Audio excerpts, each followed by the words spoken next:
Voilà bandeko ba bolingo na banda koloba omoni na niveau oyo tokomeli na mboka na biso il y a de ces gens qui veulent vieillir au pouvoir, qui ne veulent pas partir, qui font semblant comme s'ils sont partis mais ils sont pas partis, ils sont toujours là. Donc ils cherchent toujours à vieillir au pouvoir, y rester éternellement. Vous comprendre? D'où omoni stratégie na bango ezali que na ba nomination na bango na basali kili bazala kaka wana. Bozo comprendre. Or mboka o poto kende liboso même ata poto sala maponami ba préalable eza ebele. Ba préalable eza kili. Toko saka ba occupation, toko saka ba élection kana ba occupation te. Il faut d'abord qu'on arrive à nous sortir de ce carcan-là de l'occupation pour organiser les élections à notre comme bon nous semble. Tout ça la ba élection selon la communauté internationale. Donc la communauté internationale doit nous imposer comment est-ce que nous devons organiser nos élections. Or, ngana lobi na bino que ma ponami wana tout ça nango sous besoin te. Na minute où on a besoin social, on a besoin peuple bandolia na nzala na ye. Peuple banosala musala na choix na ye. Peuple abano tambola na ndenge alingi. Bozo comprendre. Donc yango zomona na schéma na bango o bazali koya. Nango mikolo ezali nini schéma o balingi koya nango sikoyo parce que boyebi que na exercice o ya 2018 o il fallait que salama na 2016 et salamate et salaki que biso ba ressortissants congolais à étranger il fallait que te voter mais kaka Obe Minaku en tant que président ya parlement na bango ayaki na ba loi moko boye oyo ba ilagaki biso to voter sous un exercice en 2018. Je sais pas si votre mémoire est bonne. Mais biso fallait to voter mais kaka ye Obe Minaku ayaki na ba loi moko boye et permettaki élagation et permettaki ba élaguer ba loi mususu oyo ya biso ya ko voter. Yango to votaki te. Mais c'est toujours le même Obe Minaku qui vient encore avec des lois pour réduire les prérogatives de nos magistrats, de nos juges, de nos officiers judiciaires. Vous voyez? C'est très dangereux. D'où biso photos à la maëlle. Donc il y a besoin que biso après nous avoir arraché notre droit de vote, donc ba arracha ki biso ango na 2018 pour voter. Biso bato diaspora. Mais siko ba stratégie ya Kabila na bato na ya FCC c'est quoi? Siko azo na ba stratégie ya ba élection ekosala ma 2023 ezala ba élection na ba suffrage indirect. C'est-à-dire que ba élection est passée na niveau kaka ya Sénat na ya parlement. C'est là-bas là où il sera voté et entériné comme chef d'État. Bozo comprendre. Ou soit, selon ndenge bayokani na coalition na bango na so pe cohabitation, bakolobaka ke non Félix zalaka kawana en tant que président protocolaire na biso, biso tolingi cohabitation na biso eumela ezalaka ka ndenge wana, c'est-à-dire que nzungu oya biloko bango bakolamba pona bato nyonso balia voir même peuple alia kaka bango nde babadolia na bato na bango. Donc ils ne feront que ils ne voient que leurs intérêts. Vous voyez? Donc voilà pourquoi je vous dis que c'était quand après avoir arraché aux ressortissants congolais vivant à l'étranger le droit de vote aux élections présidentielles de 2018, aujourd'hui Joseph Kabila alias Kanambe, voudrait une fois de plus arracher, cette fois-ci de mettre tout le peuple congolais son droit de vote en faisant pression sur les parlementaires, sur ses députés et sur ses sénateurs nommés, de procéder à sa désignation et à son entérinement en tant que chef d'État aux prochaines élections présidentielles à venir de 2023, si celles-ci s'organisent comme prévu selon le calendrier ou le cycle normal conformément à la CENI. Vous comprendre? Donc, bazoya toujours na agenda mabe. Vous mona agenda ya baloi wana Obe Minaku nango, voilà schéma oyo. Il faut favoriser élection semi-présidentielle et salama kaka na niveau à parlement kuna ba pona président. Vous comprendre? Donc tout sera limité à partir de là. Donc na parlement fantoche na bango wana bako se nommer bango moko. Donc ce sera comme l'auto-nomination ou l'auto-proclamation en tant que chef d'État. Vous voyez le danger? Donc, il faut tous à la maïle. Il faut tous à la maïle. Il y a un moment boy, on a profité pour na mobiliser ba imboka. Na mobiliser ba imboka na panza sango. Na lobela bino tala ba stratégie na bango to sito timbele to ko poata bango. Vous comprendre? Donc ba proposition o ya obe minaku ezali na ba ezali na tina ya kovandisa ba stratégie ya chaos. Vous comprendre? Ce sont les stratégies de chaos qui viennent mettre en place maintenant. Vous voyez? Namboka na biso pambate ezali ko viser pérennisation et occupation na pouvoir et occupation oyo soit ya coalition to pe ya cohabitation ya bango mibale entre FCC na cash et umela seko na seko libela na libela miaka milele ezala kaka bango nde bakonzaka biso. Donc on voit toujours les mêmes figures. On en a assez, on en a marre. Hein? On en a marre. Des gens qui ont plus de 80 ans, plus de 82 ans, plus de je ne sais pas quoi. Âge à pension na Congo sur les âges ni mais bazo ko reconduire ba on a ba faire, bazo ko reconduire ba on a ba faire à état. Hein? Ba exercer ba fonction, ba toujours ba mandataire. C'est très regrettable pour notre pays. Donc c'est-à-dire ba koyokana pona kokanga to pe pona ko bloquer mboka na biso na peuple congolais zaïrois d'origine batikala na kati ya otage perpétuel. Vous comprendre? Donc balingi kozwa mboka lokola nzungu ya bilei na bango ya kolia. Vous comprendre? Na lokoso pona kaka ba intérêt na mabumu na bango. Vous comprendre? D'abord en lieu et place du peuple d'abord. Na ba slogan ba yaki nango à son temps UDPS avant ba sala ba cohabitation na ba cohabitation. Soit disant que non, ce sera le peuple d'abord. Mais aujourd'hui, on voit que c'est d'abord la coalition. On voit d'abord que c'est la cohabitation. On voit d'abord c'est le parti d'abord. C'est regrettable. C'est regrettable. Où est la part du peuple congolais ou du peuple zaïrois d'origine? Et ça t'est. Vous avez intérêt nabino. Donc, bayaka wana ba homme politicien, bayaka mingi na bamboka, so tel bamboka nyos tout développé dans le monde entier. Bayaka wana pour la basali mandat na bango za pour na ba servir peuple, ba servir pe mboka et kene liboso pour na paix sociale. Vous comprendre? Pour na kimia evanda, mais oya biso bazo ya wana kaka pour na ko s'enrichir. Et ça regrettable. Ils s'enrichir de manière précipitée et désordonnée. Ils ne voient que leurs intérêts. C'est regrettable. Donc, vous allez faire face na ba démagogue, na ba manipulateur, c'est-à-dire ba faux politiciens. Vous comprendre? Pour ne pas dire des aventuriers, na ba jusseurs. Donc, ba ye wana kaka pour na ba dondo bazui mbongo ba na poche, mais le sort du peuple est ali bangote. Bomo ya peuple est ali bangote. Yango bomoni ba wela ki kondima kozala nommé na autorité morale na bango. Oya simbi FCC na cash qui est alias Kabila, alias Kanambe. Vous voyez? Moi, tout ce que je peux dire, très chers amis, très chers internautes, vous qui me suivez, vous savez, bachema nyon sont aussi tomeki. Bachema nyon so ya mokili aussi tomeki na mboka na Congo. Président élu, non élu, président nommé, ainsi de suite. Tous les scénarios possibles de meki na mboka oyo et tous les schémas nyonso to meki kasi ezali kaka kosimba te. Tosali soi-disant ba élection truquée, tronquée, démocratique, libre, transparente na kati ya occupation étrangère ya bapaya. Solution moko ezate, solution ekeleve. Vous voyez? Tomeki les sous schéma ya 1+4 à son temps. Vous vous rappelez en 2003. 1+4. Et Simbi Tétéon en 2006. J'ai accepté l'inacceptable. Et Simbi Kakate. Vous comprenez? Toye na schéma siko yo ya 1+1, c'est-à-dire association, il y a coalition, topé ya cohabitation, il y a FCC cash, et là comment vous kakate. Et là comment vous kakate, très chers amis, très chers internautes. Siko esengeli quand même to mekabe ba schéma mususu, pour ba schéma ezebele. Il faut to meka quand même peu ba schéma mususu.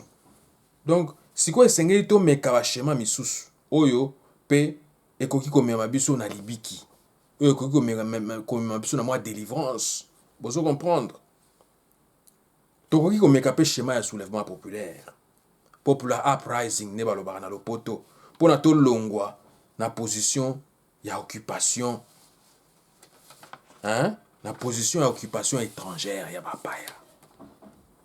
Vous comprendre parce que selon politique na bango oyo ya FCC na cash balingi komema biso na ba politique ya distraction. Hein? Ba politique ya ba diversion, ba yaki na ba procès. Siko moni bakoya na makambo baseni, bakoya na makambo kili, Covid, ainsi de suite. Mais or que ça distraction. Eza distraction. Bazotala l'essentiel te. Bazotala l'essentiel te aux alliés intérêt à peuple. Vous comprendre. Sikoyo, ndenge na yebisaki bino, bazomema biso na ba politique na bango ya ba diversion, ya ba distraction. Basalaka lokola ke bazali na ba na boyokani te ou bien bazali na ba kokoso oyo kuna alobi boye oyo kuna bengi ba wewa basali ainsi de suite babimi basali ba désordre. Vous comprendre. Donc kasi bazali nde kotia na place na ba trouble na bango wana na ba diversion na bango wana bazali nde koluka kotia en place politique na bango ya autocratisme on a yebisaki bino wana parce que ceux qui totali bien union na bango wana ezali neti ezosala neti constitué parti état neti un père na kala bozo comprendre bazolinga siko ba imposer yo osali parti na osima pozala influent na mboka wana il faut s'affilier d'abord na FCC ou soit na cash po ozala po bacha yo ka ou pe bandima yo mais tozo marcher na autocratisme yango na lobby. Donc, bazolinga bacha biso na ba politique na ba autocratisme ya ba parti état à travers vous comprendre. À travers déverrouillage ndenge na lobaki complet ya article 220 ya constitution. Na tina ya kovandisa bokonzi na bango ya ko pérenniser occupation étrangère ya ko entretenir voire même occupation na état d'otage perpétuel na biso. C'est-à-dire bakoluka kosala maponami oyo ekozala na suffrage indirect en lieu et place ya suffrage direct. Bozo comprendre parce que suffrage direct ezali que ndenge mapona mesala ma recensement salami peuple akei ko voter. Ça c'est le suffrage direct. Mais suffrage indirect siko ezali ndenge nini? À travers ba nomination na bango na ne ba nommer ba parlementaire, ba député na bango na. Donc tout va se passer maintenant au niveau du parlement. Bango nde ba ko procéder na élection ya président. Vous comprenez, c'est ce qui est un danger. C'est ce qui est un danger, très chers amis. C'est ce qui est un danger. Par exemple, dans minute, il faut déjà se faire des scénarios, se faire déjà des projections. On peut anticiper déjà 2023 aujourd'hui, à dater d'aujourd'hui, de voir qu'est-ce qu'eux ils sont en train de planifier, qu'est-ce qu'ils sont en train de chercher de faire, de mettre comme mécanisme pour ba bulungisa makambo échanger ndenge ezalaki liboso ezala su ndenge wana te. C'est-à-dire ndenge na expliqué bino wana ba changer makambo ya ba élection. Boso comprendre ou soit bango bakoluka ba toucher ba article 70 na 71 na ba article oyo ya choix na bango oyo ko permettre bango ba vandisa bokonzi na bango. Boso comprendre oyo ko permettre bango ba vandisa bokonzi na bango. Or ngai bandeko ba bolingo na yebisaki bino na proposition na salaki bino na mikolo moto ya koleka na yebisaki bino que soki totali bien constitution na soki toko amender yango koza ba article moko bien précis na contexte ya mboka lelo nde photo amender par exemple nga na lobaki nga na proposaki amendement ya constitution compte tenu ya contexte actuel ya mboka na biso oyo ezali ko présager ba lendemain moko incertain na ba génération future notamment na ba contexte oyo toza nango sikoyo boyebi yango ba contexte ya conflit armé ba contexte ya sous tutelle ya ONU ba contexte ya occupation au sein de toutes les institutions du pays. Vous comprenez qui règne de manière na ba makambo ba conflit armé qui règne de manière incontournable. Vous comprenez incontrôlable, pardon. Et pour ce faire, voici quelques articles de la Constitution qui nécessite réellement un amendement total, à savoir les articles 10 pour Nangaï, les articles 10, na 70, na 71, na 104, na 170, na 187, nde o esengeli biso to simba, surtout to modifier yango. Mais to simba ba article msute. Article 220 to zalaka ndenge za wana, mais soki to modifier ba article o. Pourquoi na lobi ndenge wana? Parce que à mon humble avis, ils allaient répondre sur la norme et à bonne gouvernance et à état de droit. Vous comprendre. Concernant par exemple l'article 10, de la Constitution actuelle, il est souhaitable, que nous puissions adopter sans préjudice l'option de la double nationalité à tous les Congolais zaïrois d'origine qui devra être bien explicité comme suit. Vous comprendre. Togo expliquer comme suit.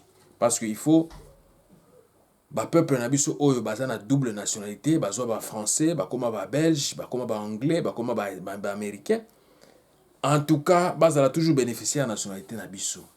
Vous comprendre, plus question d'exclusion. D'où article 10 de la proposition nanga oyo sala kibino, na ndenge botinda ba message na lobaki ke article 10 selon ma perception. Vous comprendre, ezali que tokoki kokomisa yango boye. Tokoloba par exemple que et congolais zaïrois d'origine, tout individu né d'un père congolais zaïrois ou d'une mère congolaise zaïroise qui eux-mêmes sont nés congolais ou zaïrois d'origine et n'avaient jamais renoncé à leur nationalité d'origine au moment de la naissance. Donc,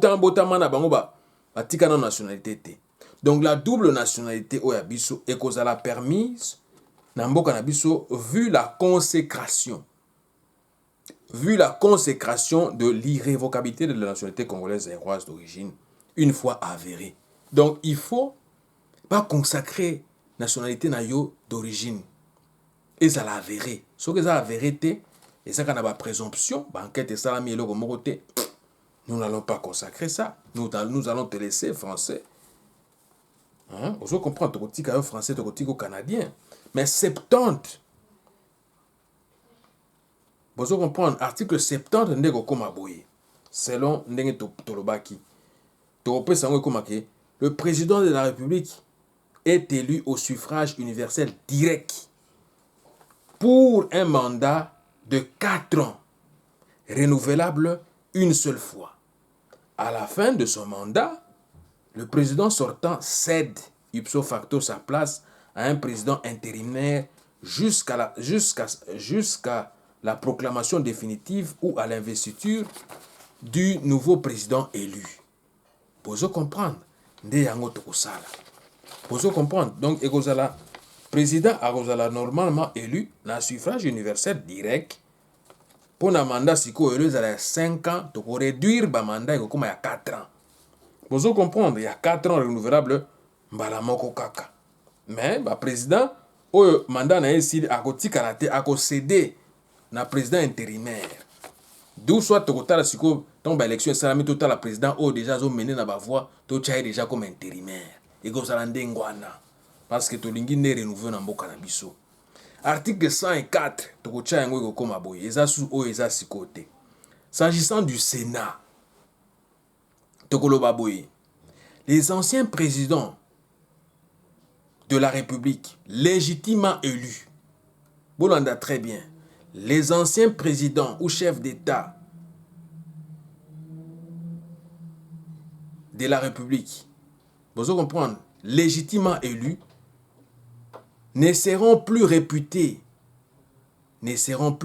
de droits sénateurs à vie s'ils sont reconnus coupables de malversations financières, des détournements de fonds publics, de corruption. Ils sont instigateurs, auteurs, co-auteurs, complices, commanditaires de crimes graves, notamment des crimes contre l'humanité, des crimes de guerre, de génocide et des crimes de masse ou des crimes d'apartheid postérieurement. Vous comprenez? Postérieurement, ceux qui te reconnaissent les bango, sénateur à vie longwe. Vous comprenez? Et cause à la bongo. Dans l'article 170, tu reconnais ça yango boy. L'unité monétaire et où sera le makuta, voire même le nzimbu, seule monnaie de transaction dévolue sur tout le territoire congolais. Vous comprenez? Oyo ya 187 ekokoma les forces armées comprendront désormais la force terrestre, aérienne, navale et spatiale et leurs services spéciaux d'appui. Donc wana nde ozomona ba proposition ya malonga yango wana nde tokoki koya nango. Eza ba proposition ya Aubin Minaku te ya lokuta. Tokobakisa pe tokolobake non. Bato il faut bakoma payer. So bana chômage, il faut bakoma payer tokotia yango na constitution. C'est ça, ce sont des propositions que nous pouvons venir avec. Pas de propositions. Oh, nous sommes kaka égoïsme, kaka bino moko bozonga kaka wana, kaka bino moko kanga ba poste, ba jeune bako razwa misala te. Mais non. Vous avez déjà fait vos mandats. Mandat na bino c'est sili. Boti kapé génération sika ya ezo allure parce qu'on doit assurer la relève. Même au sein de vos partis politiques ndenge bozaka wana. Jamais vous assurez la relève. Voilà pourquoi vous voyez que Congo alobi koza suboete. Congo alobi koza suboete. Tozana ba problème oyo ezotala kaka ba parti politique te. Eza général. Eza général makambo ya kokanga maka na eloko ndire ya yo, ya bato famille na yo ou bien ya bandeko na yo kaka. Non. Boso comprendre. So totali bien historicité ya mboka na biso ba chef ba parti politique so baza société comme soit ya bana na bango ou soit ekufi ou soit des sous opérationnels et comme un conflit inutile. Pour se comprendre, voire même un orchestre, c'est la même chose. Qu'on la kaka leadership, en comment est idolâtrie, qu'on la kaba idolâtrie pour un chef, azala kawana, mais non, ça doit prendre fin. Ça doit prendre fin. Yango bozo mona que biso ba makambo yo tozo linga esi là. Bozo comprendre, tozo linga esi là. Tozo linga esi là. Yango biso tokoloba que il faut tout télémer la proposition à Mina Kwana Zoya nango. Ce sont des propositions moko archaïques. Ils ont favorisé kaka bango bazala wana na bana na bango. Or, le Congo est peuplé de plus de 120 millions d'habitants. Ceux qui ont incorporé la diaspora éparpillés à travers le monde entier. 120 millions. Vous comprendre? Alors, pourquoi pas ne pas les inclure dans ma solo ya mboka à travers l'ambassade, le consulat? Il faut babanda ko voter, il faut babanda pe ko recouvrir la nationalité d'origine na bango. Vous comprendre? Les processus munene, les processus munene ko senga biso ba abnégation et ko senga biso détermination. Vous comprendre? Et ko senga biso abnégation na détermination. Vous comprendre? Yango nde siko ba idée biso tokoya nango pona Congo ya lobi. Tokoya suna ba idée mususu te. Donc ba article wana nde biso nde toko bouger 70 na 71. Bozo comprendre. D'où ba solution mususu ekozala ndenge nini awa. Ekozala soit ba solution oyo ko permettre biso to longo na ba crise oyo ekozala que non soit Félix président nommé ndenge azawana a procédé na dissolution en parlement. Na Sénat oyo ya ba miyibi. Ou soit à convoquer l'élection présidentielle anticipée. Vu les circonstances où il est favorable pour naïe, il y a crise où il y a battre les records à travers le monde entier, mondialement, lié au coronavirus. Car ce qui total peut bien enrôlement, topé recensement, il y a population globalement parlant et que simba li sous-souté, que ça la moboulou, que ça la pitopare. D'où soit un peuple congolais, zaïrois d'origine, a provoqué un véritable soulèvement populaire à grande échelle dans tous les pays ainsi que dans les diasporas pour tout se débarrasser, tout se désolidariser dans le système corrompu oyo. Le système oyo ezako veiller encore pour la continuation occupation, oyo ezaki ko entretenir l'occupation. Vous comprenez, le système corrompu et inutile, oyo ezali ko bloquer bonne marche ya mboka, ezali ko bloquer peuple na biso. Pour na akoka ko adhérer na ba schéma oyo esengeli adhérer nango oyo etangami schéma ya libération na ya délivrance totale na joug ya occupation ya bapaya. Bozo comprendre d'où yango il faut to betela CT tolingi ma seki lisusu te à 2023 soki be mapona mekozala même maponi ya mango ndenge tozotalela yango avec occupation ekozalaka pasi. Et que la pérennisation, occupation, n'a pas institution, occupation. D'où nous voulons nous libérer de ça. Nous voulons nous débarrasser de ça. Bon, ça comprendre. Donc, le schéma, il faut échanger. Il faut comme le schéma. Donc, quand on a un schéma, il y a délivrance. Un schéma de libération totale. Il y a un cannabis, namaboko, il y a papaya. Bandeko ba bolingo, nde yango message po nazalaki nango ya kopanza na mokolo malelo. Ba stratégie na bango, tosi to timbeli yango, yango bongo nazwaki ba minute muke lelo. Na c'est la bino message oyo na mukuse pour na mobiliser bino.